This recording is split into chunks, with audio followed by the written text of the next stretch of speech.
Hi everybody and welcome back to Sandling Junction. This is my March update. There are lots of things in it. Stay tuned and find out what's been going on.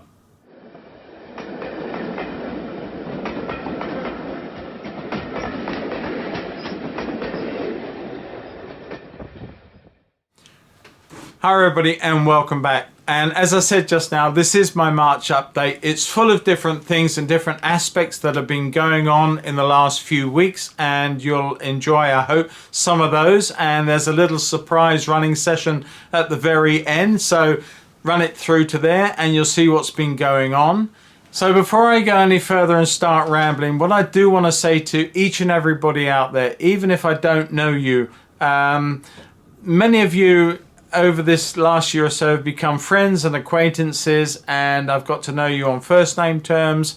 But even if I don't know you, even if you're not a subscriber to my channels, I just want to say that we are in a very, very severe, serious, awful time in this world right now, where everybody, and I do mean pretty much everybody, is affected one way or another, even if it's just from a simple disruption to a sad loss because of COVID-19. I just want to wish everybody the very best of health and to be safe, and I hope all of us make it through without any issues at all. And on that note, I've got to say a big thank you from Charlie Bishop at Chadwick Rail, that take a look at his last one but one, where he tells you and shows you how to put hand sanitizer together. Charlie, I just got to say, I followed suit and I did just that, and I got some because I needed it, not just for me, but I needed it for my students down at the gallery. It worked very well. Thank you for that, and it's been a godsend of information, although sadly I've had to close my gallery for the foreseeable future, certainly from teaching, but until that happened it was a great idea, and one that if you are struggling, they say soap is extremely good too, but Charlie's video is worth looking at. Anyway, enough of that shout out, because yeah, it is what it says, or does what it says on the tin, whatever, but take a look at it. In the meantime, there are quite a few different aspects to this update, and I'm sure that there are one or two things in it that will interest you. And at the end, as I say, there is a bit of a quirky running session, so run it through, have a look at that, hope you enjoy it, and I catch each and every one of you with the next update or video, whatever it's going to be. Well, I do want to say very quickly is I have been working on a big diorama build that has been finished in terms of the filming. I've now just in the middle of doing a massive edit on it, and I'm trying to make it into a 40-odd minute video. It may have to end up as a two-parter, I don't know, but whatever. Look forward to that coming out. I'll give you all fair warning. And in these horrible times, let the models carry you through, enjoy, have fun, great modeling, great running sessions, and I'll catch you all in the very next video. Thank you for watching it in advance. Catch you all soon. And if you're not a subscriber, don't forget, hit that subscribe button, please. It really does help me grow the channel. Like it, share it, hit that bell icon, all these things. It does help, and it helps me, and I appreciate that subscription. So if you're not, hit that little subscribe button. Thanks ever so much. Catch you all very soon. Bye-bye. Hi everybody and welcome back to Sandling Junction, albeit we're in a different location. This, as you can see, is the front of my gallery, or part of it, but I'm just going to swing around slowly and show you what is in context the rear. Now, I did mention this in my last video update in February, and this is the area that is transformed. Now, there are still certain aspects of art, like my printing press here, one or two other little bits and pieces that I have no other room for, but essentially from this wall all the way down that wall, you can see is just absolutely crammed full of boxes of flock terrain building stuff, all sorts of bits and pieces, my own in making, and also commercially bought from Woodland Scenics and other people. And in the center there you see a modeling table. At the moment there is a box there from the other side where I've been spraying and doing and making trees. You can see where I have my lighting and my camera set up. There are 2 cameras in operation normally. And beyond that, well, on this side basically I still have a lot of art related things, but for the rest of it, down here near the window I've got 2 lovely workbenches, and you can see here where I actually do a little bit of computer work, where I do some editing for updates and stuff for Sandling Junction as well as my art channel. But behind it you can see a whole range of paints, both from Humbrol and the enamels all the way through to Valero products and all the other sort of stuff that we as modelers all use. In the corner you see my airbrush booth, my airbrush and my compressor, which is actually hidden under some trees at the moment, but that sits right next to the window, so I can vent that out through the window, which is really handy.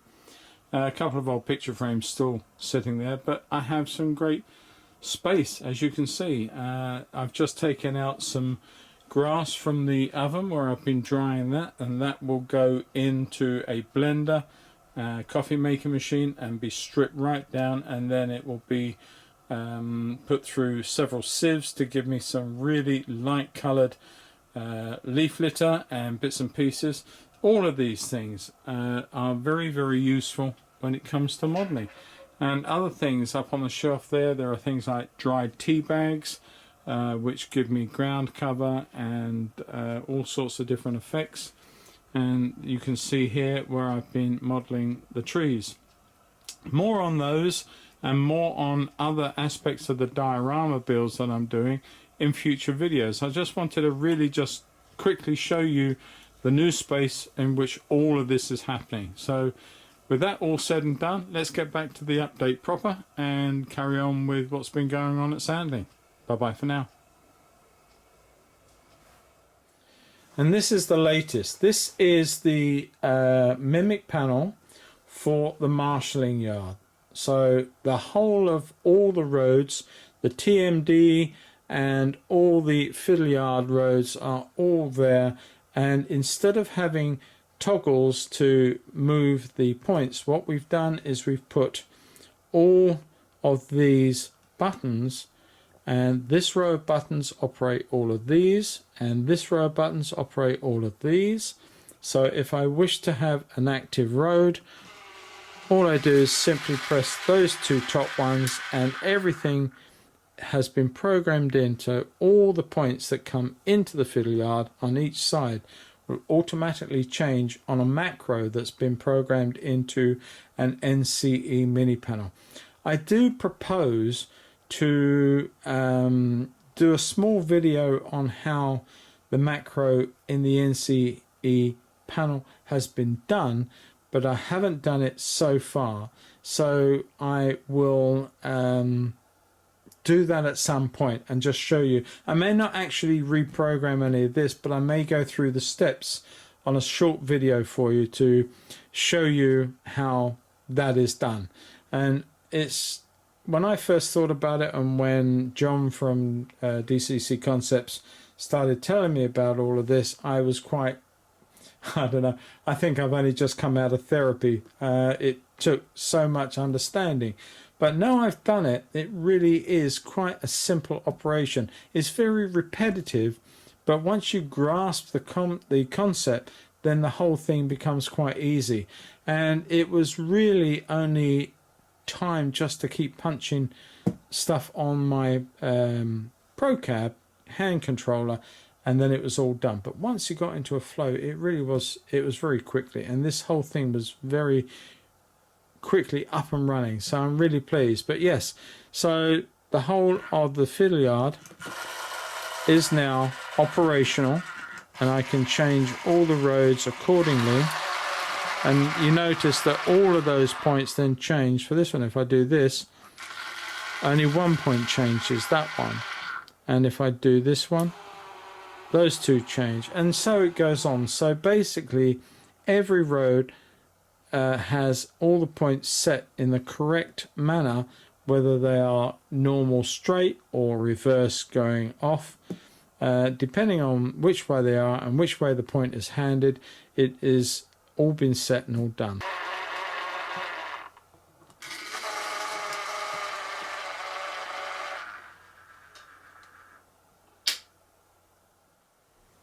Okay, so just now, as I pushed around those buttons on the Mimic panel, you heard a little click, and that's happening because, very sillily, when I laid 4 double slips on Sandling Junction, I forgot to take the springs out. Now, I don't know why I didn't. I took the springs out of all the other points, but for some reason, whether I thought I shouldn't do or whether it was wrong to do so, I thought or was told, I have no idea. Can't remember.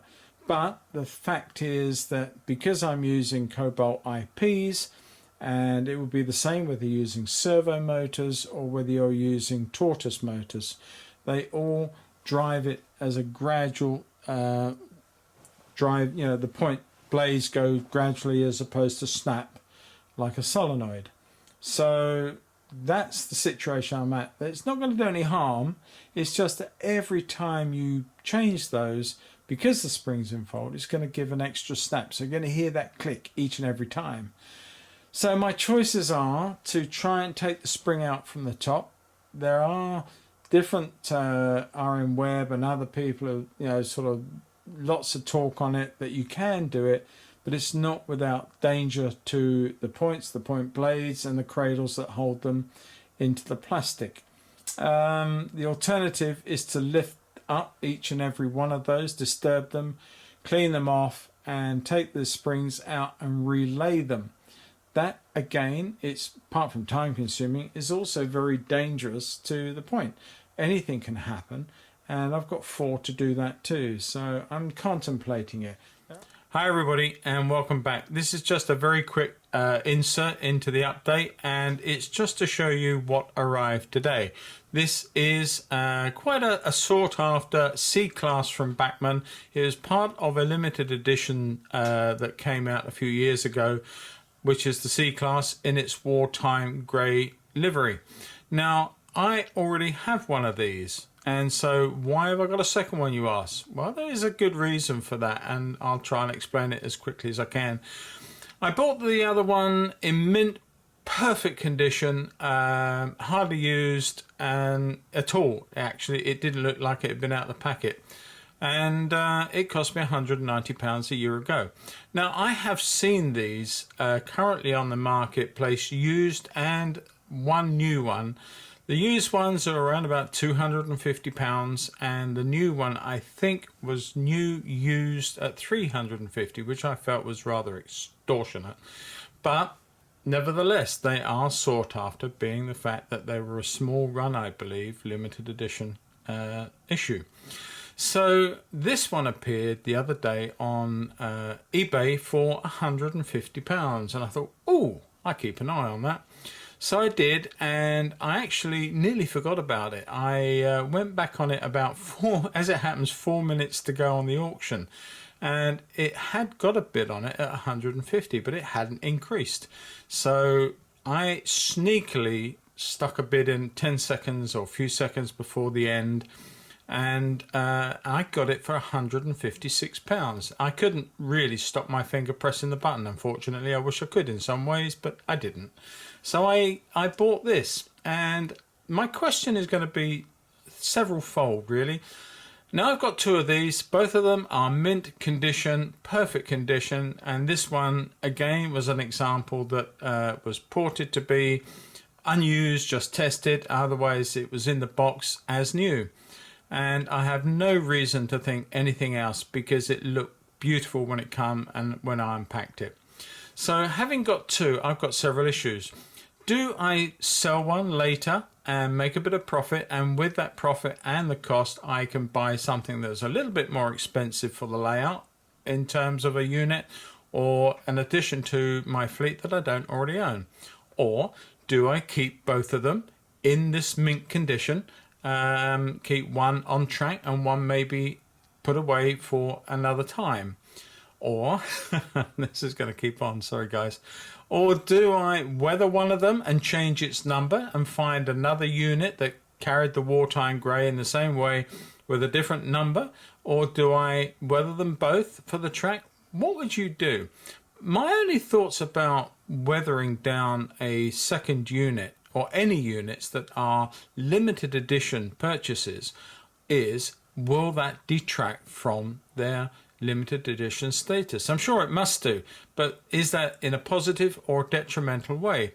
So my question is then, what would you do? You've got two of these, they're pristine. Would you sell one? Would you keep both? Would you weather one? Would you weather none? Would you weather both? There you go. All those answers. I'm sure you'll have a few opinions. Put them in the comment section underneath. I'd love to hear them, love to read them, and just see what the general consensus is. In particular, having two of them, and in particular because they are issued as limited edition, and therefore the price currently reflects the more rare aspect of the fact that they can't be readily bought and they are a limited edition in this state. All right, I'll leave that one with you. I'm just going to run it forward. I have already tested it, but it does run really beautifully, as you can see. Each way, let's just stop that and run it the other way.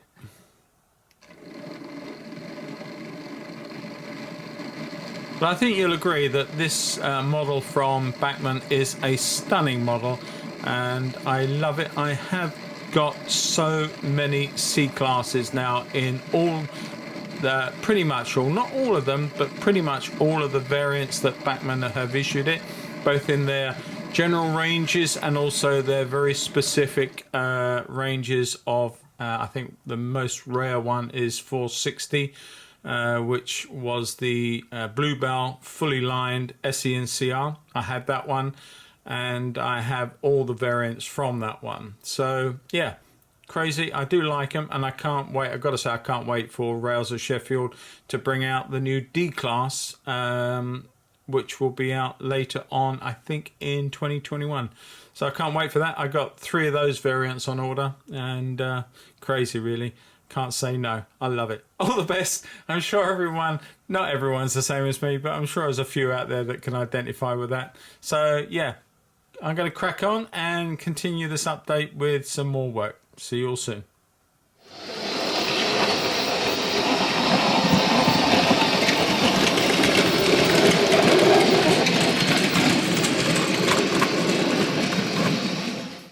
Okay, so this is just a quick update. What it is that I learned something from, I think it was Station Road video channel, where he had suggested converting a wagon that someone else had shown him how to do to carry balsa wood in a sheet underneath under pressure to go around the tracks. And that's one thing that maybe at some point I will do when I get an old tanker wagon that I can convert. But in the short term, I thought I'd try it out. And I just cut some odd pieces of balsa and started cleaning my track, and you can see it does a very good job of cleaning the track, although it's quite a manual task of course, but it does, in my opinion, seem better, less abrasive than some of the track rubbers that you see out there. So the thing is that over the time, as I keep doing it more and more times, it just splits under the pressure. Of course it would, it's very fragile pieces of timber. So I felt that this time I would just take an odd piece of offcut from some of the boards that I've been making, and just to put down a glued section on here, and so that I've got something that is stable, but it will also quite literally glue down and not cause me any problems. So I'm just going to literally cut this piece off. There you go. All I've got to do now is simply trim that section there, which I will do right now. Just make sure that it is nice and straight there.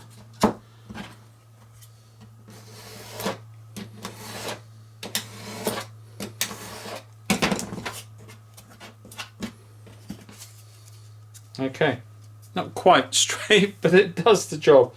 I can sand this down, but all I'm going to do now is glue it down, and I think that that makes a very, very fine way of sorting out. It's got a little bit glued up in there, but I think it's a very, very easy way of creating a track rubber, a little bit like a sanding block, just to go around and clean the track without it all breaking up like this one was. So I'm going to glue this, weight it down, and see how it goes. Just thought I'd throw that one in there. All the best. Catch you all soon. Okay, so the loco just arriving at platform 3 at Ashford Station, part of Sandling Junction, is the long haul from north, way north actually, from Galgorm Hall in Northern Ireland. This Jubilee class has taken a little while to get here, but now it's here. It's a welcome visitor, and I've got to say it's actually the first ever locomotive of any description to turn up on my doorstep at Sandling Junction and get to be put on as a guest loco to run around the layout. But this is not just here for fun. This is here to get a good looking and seen to weathering wise. This is the cleanest you're going to see it.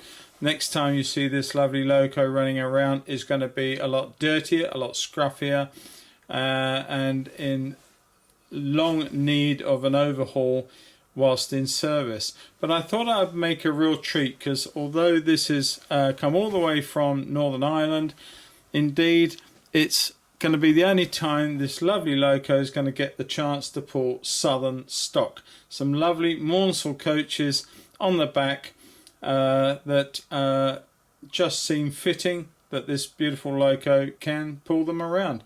Small rake of half a dozen. It's doing a nice job, and yeah, what more can I say? Paul, I hope you know what you've let yourself in for, mate, but you know, it's a treat, and you're going to rue the day that you ever sent this down, because it's, you know, you don't get many chances to see your loco pulling my southern carriages around. But there you go, as it leaves.